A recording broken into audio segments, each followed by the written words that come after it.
Russia ও ইউক্রেনের চলমান ঘটনাবলী যখন পুরো বিশ্ব ঘনিষ্ঠভাবে পর্যবেক্ষণ করছে, ঠিক তখনই এশিয়ার আরেকটি ক্রমবর্ধমান শক্তি তার প্রাণঘাতী অস্ত্রভাণ্ডারের বিশাল প্রদর্শনের মাধ্যমে সবাইকে নাটকীয়ভাবে বিস্মিত করেছে। 2025 সালের 3 সেপ্টেম্বর চীন বেইজিংয়ে তার মহাসামরিক কুচকাওয়াজ আয়োজন করে। শত শত সৈন্য ও সাঁজোয়া যানবাহনের মধ্যে 3টি শক্তিশালী নতুন অস্ত্র বিশ্বের দৃষ্টি আকর্ষণ করে। DF-61 আন্তঃমহাদেশীয় ব্যালিস্টিক মিসাইল, AJX-002 পানির নিচের ড্রোন এবং GJ-11 স্টেলথ ড্রোন। এই সিস্টেমগুলো শুধুমাত্র সাধারণ সামরিক হার্ডওয়্যার নয়, এগুলো চীনের সশস্ত্র বাহিনী আধুনিকীকরণের উচ্চাকাঙ্ক্ষা এবং বৈশ্বিক শক্তিগুলিকে চ্যালেঞ্জ করার নতুন ধাপের প্রতীক। এই ভিডিওতে আমরা প্রতিটি অস্ত্র, তাদের সক্ষমতা এবং এগুলোর উপস্থিতির পেছনের কৌশলগত বার্তা বিশ্লেষণ করব। তাহলে শেষ পর্যন্ত সাথে থাকুন এবং আমাদের সর্বশেষ আপডেট মিস না করতে চ্যানেলটি সাবস্ক্রাইব করুন। চীনের সামরিক কুচকাওয়াজগুলো শুধুমাত্র উৎসব নয়, এগুলো ঘরোয়া দর্শক এবং বিশ্ব উভয়ের উদ্দেশ্যে সাবধানে তৈরি করা সংকেত। 2025 সালের কুচকাওয়াজ ছিল এক গুরুত্বপূর্ণ মুহূর্ত, যখন বেইজিং ভবিষ্যতে যুদ্ধের জন্য নতুন অস্ত্র উন্মোচন করেছিল। DF-61, AJX-002 এবং GJ-11 প্রদর্শনের মাধ্যমে চীন একটি বার্তা পাঠিয়েছে। তারা দ্রুত পরমাণু প্রতিরোধ, পানির নিচের আধিপত্য এবং স্টেলথ প্রযুক্তিতে অগ্রসর হচ্ছে।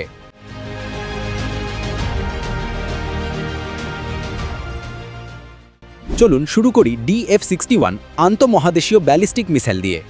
এই নতুন ক্ষেপণাস্ত্রকে পূর্ববর্তী ডংফেং সিস্টেমের উত্তরসূরি হিসেবে ধরা হচ্ছে।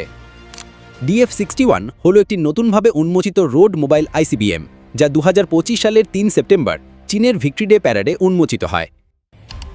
এটি 16 চাকার ট্রান্সপোর্টার ইরেক্টর লঞ্চারে প্রদর্শিত হয়েছিল এবং সম্ভবত DF-41 সিস্টেমের উত্তরসূরি বা পরিপূরক হিসেবে কাজ করবে।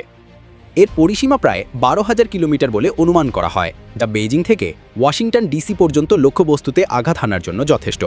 এই পরিসীমা গতিশীলতার সাথে মিলিত হয়ে চীনের পারমাণবিক প্রতিরোধ শক্তিকে বাড়িয়ে তোলে এবং শত্রুপক্ষের লক্ষ্য নির্ধারণকে জটিল করে তোলে। DF-61 প্যারেডের ভূমিভিত্তিক অংশের সবচেয়ে বড় আকর্ষণ ছিল, যেখানে প্রথমবার চীনের পারমাণবিক ত্রিমুখী শক্তি অর্থাৎ স্থল, সমুদ্র ও আকাশ প্রদর্শিত হয়েছিল। এর থেকেও উদ্বেগজনক হল DF-61 তার পূর্ববর্তী DF-41 এর তুলনায় আরও বেশি স্বাধীনভাবে লক্ষণীয় পুনর্প্রবেশিয়ান ক্যারি করতে সক্ষম, যার মানে একটি মিসাইল একসাথে একাধিক লক্ষ্যবস্তুতে আঘাত হানতে পারে।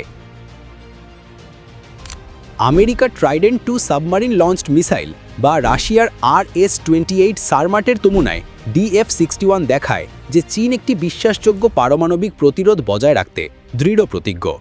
চলমান লঞ্চার মোতায়েনের মাধ্যমে মিসাইলটি ট্র্যাক ও ধ্বংস করা আরও কঠিন হয়ে ওঠে, যা এটিকে পারমাণবিক যুদ্ধেও বেঁচে থাকার নিশ্চয়তা দেয়।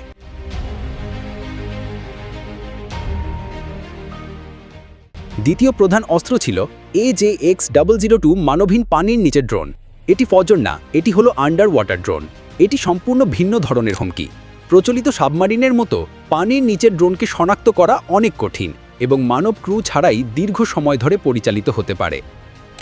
AJX-002 একটি অতিরিক্ত বড় মানবহীন আন্ডার ওয়াটার ভেহিকল, প্রায় 18 থেকে 20 মিটার লম্বা এবং 1 থেকে 1.5 মিটার ব্যাসের। এতে ক্রেন ডিপ্লয়েড লিফটিং ল্যাগ আছে, যা মডিউলার পরিবহনের ইঙ্গিত দেয়।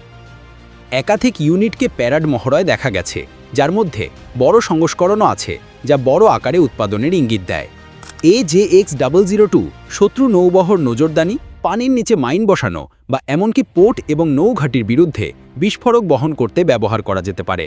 কিছু বিশ্লেষক এটিকে রাশিয়ার পোসাইডন পারমাণবিক ড্রোনের সাথে তুলনা করেছেন, যদিও এর সঠিক ক্ষমতাগুলি গোপন রয়েছে। প্রপালশন ও ফাংশন: বিশ্লেষকরা অনুমান করছেন এটি পারমাণবিক চালিত, কারণ কোনো ভেন্টিলেশন মাস্ট দেখা যায়নি এবং আকারও তা ইঙ্গিত দেয়। টর্পিডোর মতো নকশা বোঝায় এর ভূমিকা নজরদানি, মাইন বসানো বা পানির নিচের আঘাত হতে পারে, যা রাশিয়ার পোসাইডন ড্রোনের সাথে তুলনা টানে।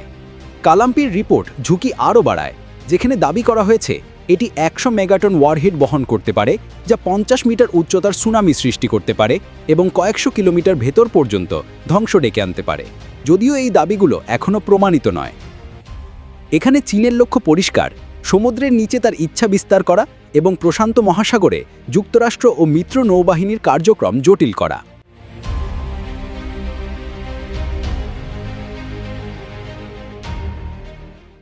তৃতীয় আকর্ষণ ছিল GJ-11 স্টেলথ কমব্যাট ড্রোন।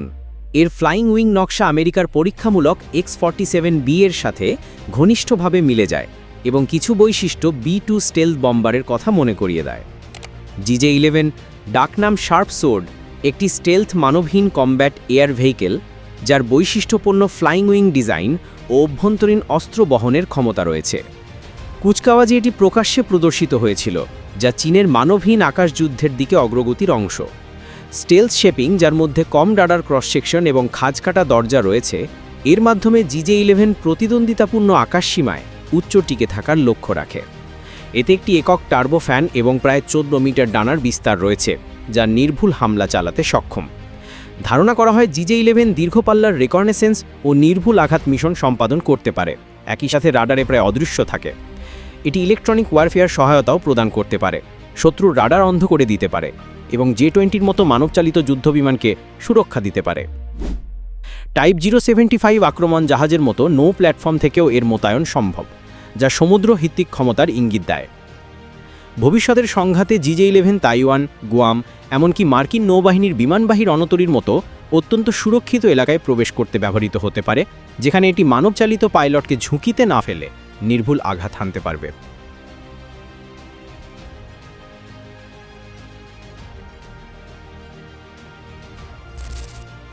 যখন আমরা এই তিনটি সিস্টেমকে একসাথে দেখি, তখন বড় ছবি স্পষ্ট হয়। DFH-61 নিশ্চিত করে চীনের পারমাণবিক প্রতিরোধ। AJX-002 শক্তিশালী করে সমুদ্র নিয়ন্ত্রণ। GJ-11 বিস্তৃত করে আকাশে আধিপত্য। এগুলো একসাথে গঠন করে স্থল সমুদ্র আকাশ ত্রিভুজ, যা চীনের ক্রমবর্ধমান মানবিক আধুনিকায়নের প্রতীক। যুক্তরাষ্ট্র, ন্যাটো এবং ইন্দো প্যাসিফিকের দেশগুলোর জন্য এই সমন্বয়ে তাদের নিরাপত্তা পরিকল্পনার নতুন চ্যালেঞ্জ নিয়ে আসে। 2025 সালের কুচকাওয়াজ শুধুমাত্র সামরিক শক্তির প্রদর্শন ছিল না, এটি ছিল একটি ঘোষণা।